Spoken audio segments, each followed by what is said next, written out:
So who can actually beat Devon Larratt? After watching him dismantle Vitaly Laletin, the question is really becoming hard to answer. Devon is currently the #1 active super heavyweight in the world. Levan has stepped away from the #1 stop, and while he is recovering, Devon Larratt is the king. At least until Levan returns. Or will that even be the case? Today we're ranking every major super heavyweight by their chances of beating Devon Larratt on the right arm. First up, let's talk about Monster Michael Todd. Overall, Monster Michael Todd is one of the most dangerous arm wrestlers of all time. His King's move and the flop press means that he is able to pull in extremely unfavorable positions and stay there for a long time. He is good at pulling in positions where there is no comfort. But stylistically against Devon, I believe that Devon has him figured out. Because when an athlete faces Michael, he has to know what he is up against, and Devon is exactly one of these athletes. Devon has simply solved the puzzle, and he is now too versatile. Devon can climb over Michael's hand,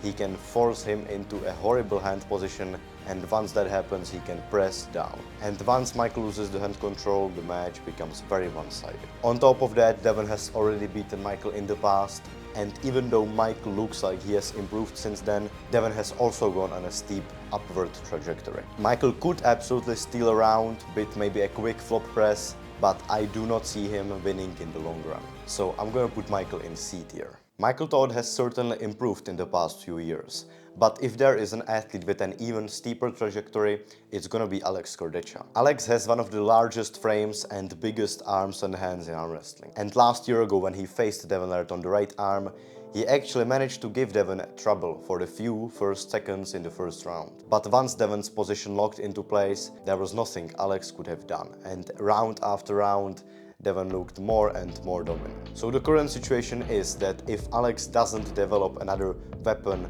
outside of the top roll, then I do not see him beating Devon. But let's say if the situation was that he would start working on a very efficient flop press, then I could genuinely see him being a big threat. But until then, I'm gonna put him in C tier. Then comes Hermes Gasparini. A couple of years ago, this was the largest match that could have even happened. Hermes was holding the #3 spot comfortably, he had a great match with Levan, and there was genuinely a question if he could be defeated by anyone outside of Levan Saginashvili. But today, I am much less convinced. Devon and Hermes have faced in 2023 for the super heavyweight world title, when Levan pulled out for the first time and Devon knew exactly where to attack.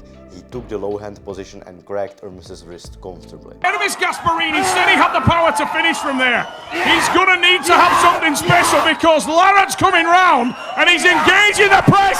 Oh! And now, a few months ago, the same strategy worked once again. When a long-levered top roller faces Hermes Gasparini and they focus on attacking his wrist, Hermes seems to be in a lot of trouble. Without his wrist, Hermes doesn't really have any other option, any other move to go to. But right now, I think there's gonna be a turning point for Hermes. Either he is gonna learn a ton from the losses and regain in an unbelievable way, or he is gonna drop down and it'll be his downfall. And currently, time will only tell. But for now, I don't see any lane for Hermes where he could pose a threat to Devon Larratt. So I'm going D+.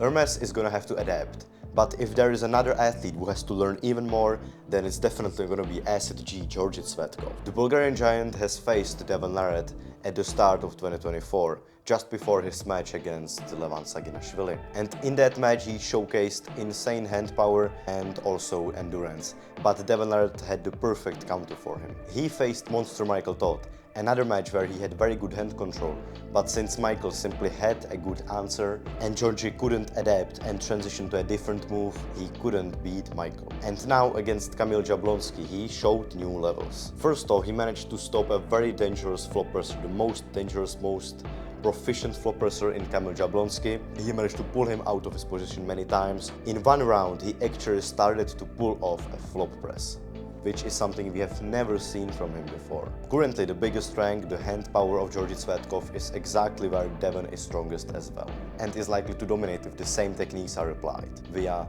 trying to go with a classic top roll and King's moving. But if Georgi were to specifically prepare for Devon and learn, for example, to let go of the wrist, he could be super dangerous against Devon. For now, he may possibly be able to steal around. He even looks like he's in a tremendous form.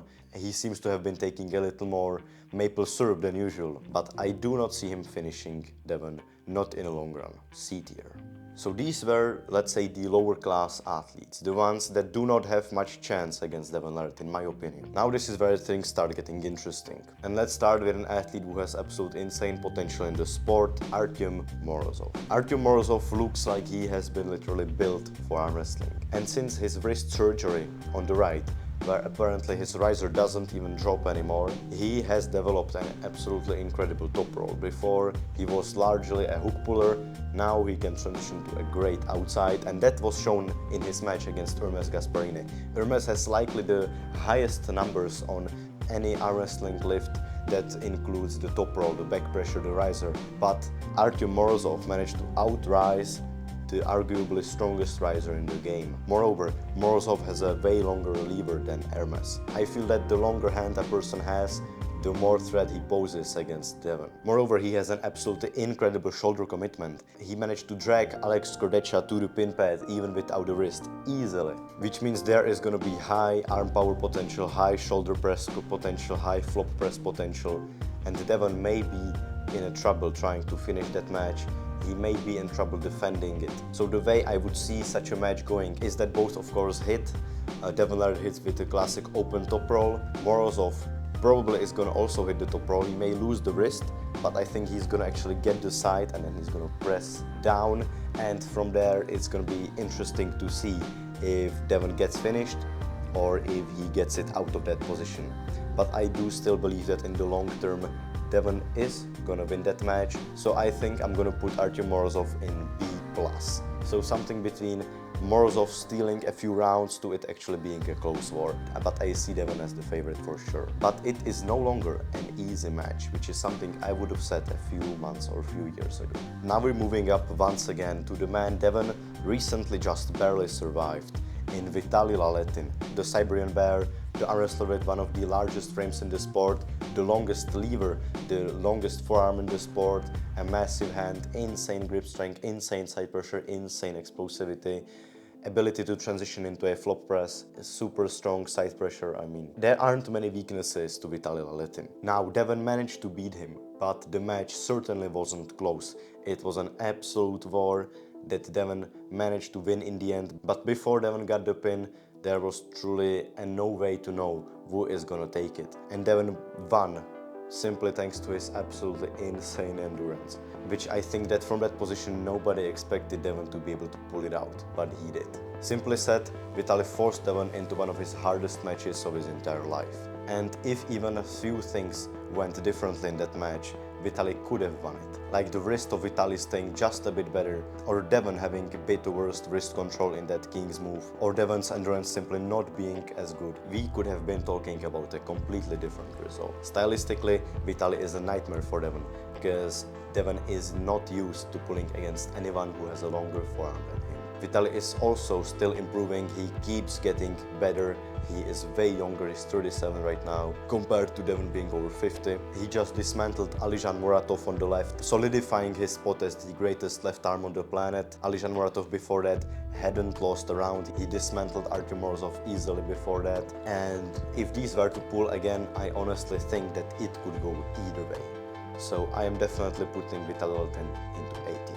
Vitaly Laletin poses a stylistic threat to Devon. But if there is someone else who is an even worse opponent for him, then it's certainly Kamil Jablonski. If you were to look at the rankings, then Kamil Jablonski isn't the most dangerous opponent. But stylistically, Kamil may genuinely be one of the worst opponents for Devon. For a few reasons.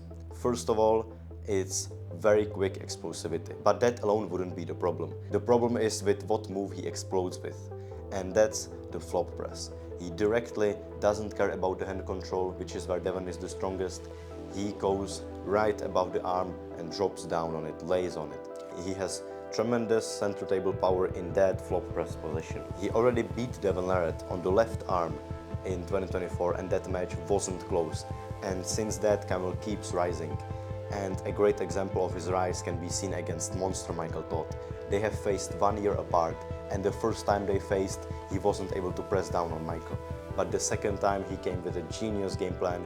He held the center, he didn't care about improving his position, he just held and let Michael train himself. And after 7 minutes, he dropped down on his arm and Michael couldn't hold it, and it was 3-0 for Kamil.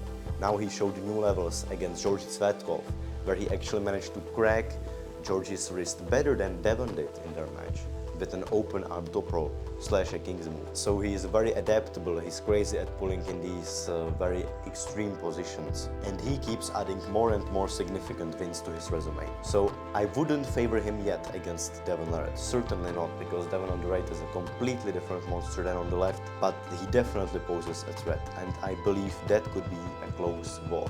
I am going with A tier. If anyone outside of Levan has the tools to shock the world, it's definitely him. And finally, it's the peak, it's the Georgian Hulk, it's the only man I would confidently put in favor of Devon. And that's of course Levan Saginashvili. Levan Saginashvili has everything. He is the perfect arm wrestler.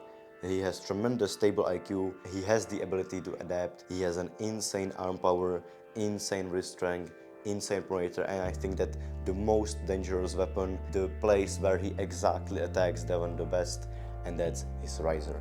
He can outrise anyone. He outrose Hermes easily, he outrose Devon easily. Currently there just isn't one weakness. A person just has to be so strong that he is able to get a stop and then somehow pull in a position where he can be more efficient than Levan. Devon today is undoubtedly a much better arm wrestler than he was in 2024, weighing around 40 pounds more at his peak and simply looking more complete, like there are more tools to his game. But using any other move than your main one against Levan is terrifying. Until Devon proves me otherwise, I still see Levan as the favorite, so I'm going A+. But here's the real question: when Levan comes back, will he be in the best shape of his life? And will Devon also be in the best form we've ever seen today? I sure believe so, and I hope, I wanna see it. It's gonna happen likely in 2027, I cannot wait. But here's the real question: by the time Levan Saginashvili comes back, will Devon Larratt be in the best form of his life? Or will someone else beat Devon before that and take the chance away from him? If you would like to see more tier lists, for example a left arm tier list for Devon, then make sure to let me know down in the comments below. Use the link in the description and the code Jan to get a discount of the East vs West 26 pay-per-views, or use the link in the description to get to the East vs West store and get some merch or tickets, everything for a discount. And that's everything from me for today. I hope you enjoyed this video and thanks a lot for watching. Bye bye.